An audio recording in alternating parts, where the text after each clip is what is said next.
The question was, is there any issue with putting the sauna on top of something like brick or cement or something along those lines that they're No. going to like blocks? Can you put them on cinder blocks?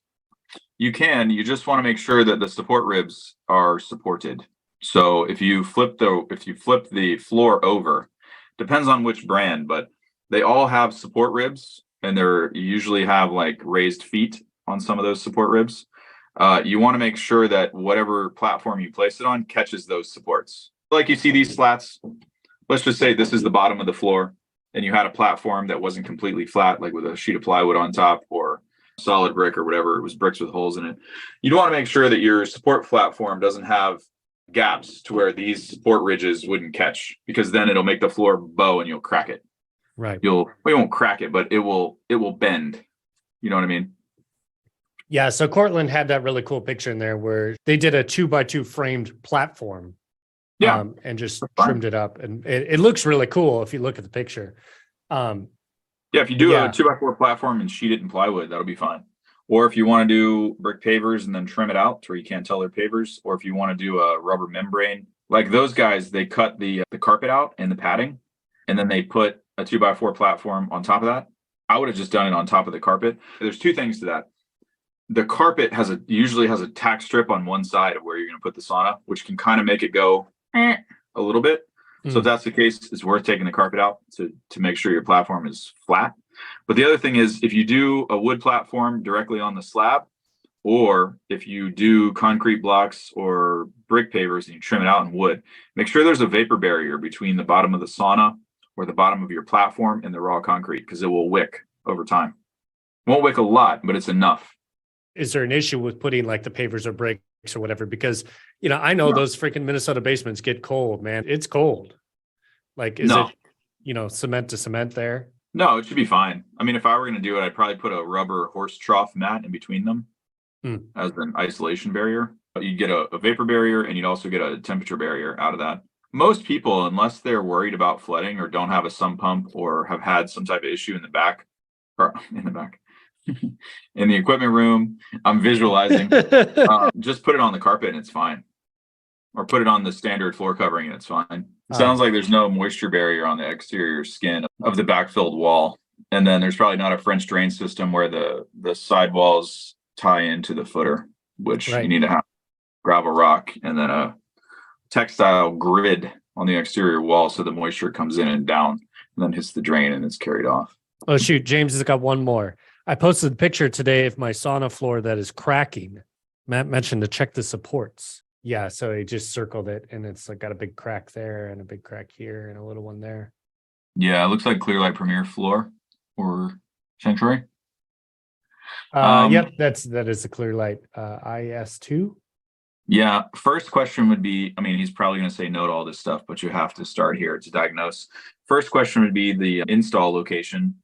Is it on carpet? Is there every once in a while, if you flip the floor over, one of the support ribs with the support feet can either accidentally get ripped off in transit, or it can be missing if they messed up during production. Those things can happen. And what happens is when you put your weight, when you stand inside, there's no support underneath. Unless you do this all the time, you probably wouldn't notice. So he's going to be mad. You got to take the sauna apart to look. Oh, no. You'll know if it doesn't look right or if there's pieces of wood missing, on the floor when you take it out of the box. Otherwise, you're probably going to need to call Clearlight and have them send you a new floor, because the only other thing that really causes that is during the manufacturing process, the support ribs that are in between the upper and lower layer in the floor, they either missed one or something like that, and there's just not enough support on that piece. Yeah, I said he didn't check the supports underneath, and he also says yikes. I would 90% guess that the support pieces on the bottom of the sauna are fine, but the only way to know for sure is to look.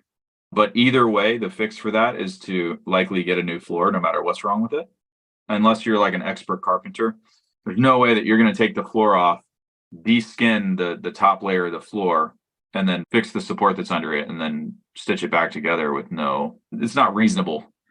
So generally you got to replace the floor, which means take the sauna apart anyway. So I'd call them, put in a support query, get pictures sent to them. If they give you a hard time, tell me, I'll help you. And then ask them about the next step. Do they need to see the bottom of the, because a lot of times they'll want to see the bottom of the floor. Make sure every once in a while, if it's on carpet and somebody assembles it away from the wall, this is going to sound bizarre, but they have directional, I don't want to say directional, but they have support pieces on the bottom of some of the floors. They're not all the same depending on the model. And there's these little feet that they stick on them sometimes. And if you put the sauna together up against the wall, it's not a big deal. But if it's away from the wall, so you can get behind it and attach everything, and then you go to slide the sauna toward the wall to its final resting place, you can rip off those little pieces on the bottom. And that can cause it to either be unlevel, have one get wedged in there. First order of business is to check and make sure everything's cool, underneath. And I'm creating hypothetical scenarios here to try to cover more things because he's not on with us, right? Yeah, he's on the Facebook Live. So okay, he's got to call into Clearlight. He's just waiting on them to call him back and figure out what the next steps are. But yeah, it sounds like you're going to check that out, James. Man, we had to stop recommending Clearlight saunas for a little while because they had this dealer that ripped people off. They didn't make good on the promises. Yeah, they had a dealer that took orders from customers like on their own and then just never fulfilled on the orders and then walked. Just took the money. Shut the business down and then walked. Wow. These customers were contacting Clearlight like, hey, I paid $6,000 for this and I never came. And they're like, well, where'd you buy it from? Oh, that was one of our dealers, but they're no longer. Oh, okay. Well, what can we do? Well, you can order a new sauna if you want. And I was like, not happening, buddy. No, sir. Well, friends, another successful live Q&A session with Matt Justice at Certified Saunas at certifiedsaunas.com.